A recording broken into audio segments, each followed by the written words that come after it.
Go. Hey guys, how's it going? So coming to you with a Mermail deck profile.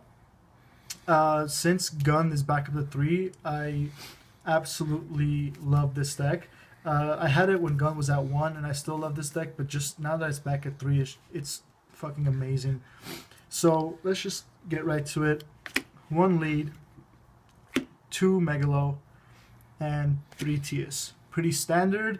I'm not going to explain what these do, you guys should know that, but these guys are just amazing, amazing cards.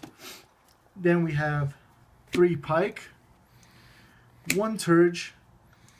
So Turge I almost never use. Now that Gunde's back at 3, there's really no point in recycling it back. I almost never find myself doing it.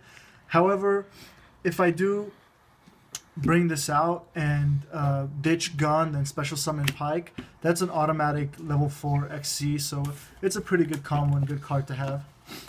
Then we have the 3 Abyss Lind, and this card is just absolutely amazing. Whether you just draw it, whether you get it off Abyss Sphere, it's amazing. And the 3 Almighty Go Fuck Yourself Gunde. God, I can't even explain how much better this card made the deck. It's absolutely amazing. Then we have the Atlantean aspect of the deck. We have the 1 Dragoons, mainly used for searching out Megalo, adding it to your hand. The 2 Marksmen for popping set cards, and then the 2 Infantry in case you have no way of getting rid of face-up monsters. This card is perfect to have.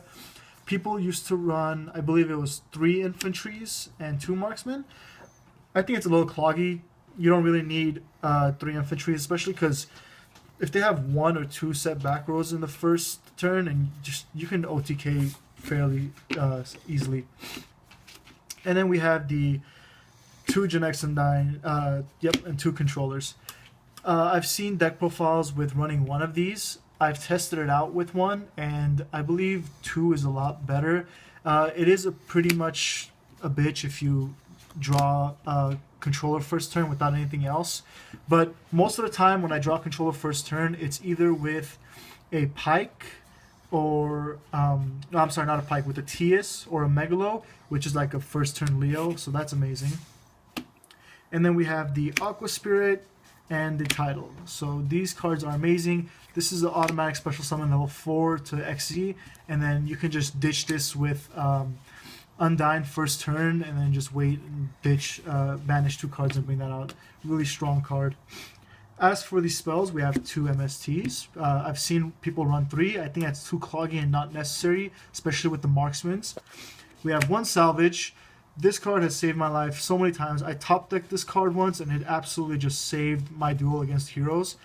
I don't know how I got rid of Darklaw, somehow did, and then drew this, and just OTK the turn after. And then the staple spells, which every deck should run, the Snatch Steal, the Book of Moon, and the Regeki. No explanations there. As for traps, the most important trap in the deck, the Abyss Sphere, have to run 3. There's no options to run 2. And a lot of confusion with this card is you can activate it in the person's end phase and then grab Lin and ditch it the end phase. You actually have to activate this card in the main phase 2. Hope that it doesn't get MST'd. Hope that there's really no traps done down there. And then after the end phase, you can ditch this and land. I used to play this card the wrong way, just in case nobody knows the rulings or if there's any confusion. It's main phase 2, and then you ditch land on the end phase.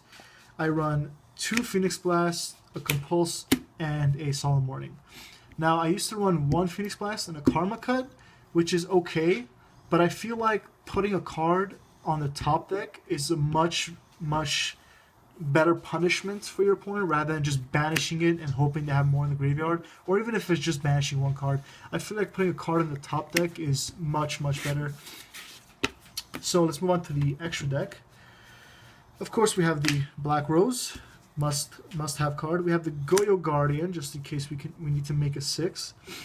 Gungnir, which is perfect for ditching Gunde, which Gunde's effect goes off, and then popping either 1 or 2 cards on the opponent's side of the field. Yazi, must have for Burning Abyss. This card just completely destroys it, and they have almost nothing that can get over this card. And the almighty powerful Leo, the keeper of the sacred tree. This card is absolutely necessary. So easy to make in this deck. Just hope that you don't get Regeki or Dark Hold, or else you're fucked. And onto the Xyz. 1 Abyss Dweller, must have. 1 Castell, number 101. These are the level 4 Xyz of the deck. I would say Castell and Honor Arc is a must have. The Abyss Dweller just destroys Shaddolls, destroys Burning Abyss, and since everything is water in this deck, this automatically becomes 2200, and all your other water monsters gain 500 attack. As for, we also have Bahamut Shark. Now this is, the reason I didn't play this level 4 with the other level 4 Xyz is because it's a combo with Nightmare Shark or Mermail Abyss Trike. Now, what I usually do if I want to play defensive is go Bahamut Shark straight into Abyss Trike defense. That's a perfect wall, and if I need to, I can just crash into something and special summon a Mermail from my graveyard. Now, I have had moments where I went from Bahamut Shark straight into Nightmare Shark, and I had a Megalo on the field and another water monster, so I would ditch the water monster to give Megalo 2 hits, and then use Nightmare Shark to let Megalo attack directly, and I've OTK'd so many times with Nightmare Shark. It's just absolutely amazing. And then we have the Draco Sack, the Big Eye, Master of Blades, and then the almighty powerful Abyss Giles. I've seen people run 2 Abyss Giles instead of a Master of Blades, but I feel like Master of Blades is perfect. If this gets fire linked, you stop it, destroy it.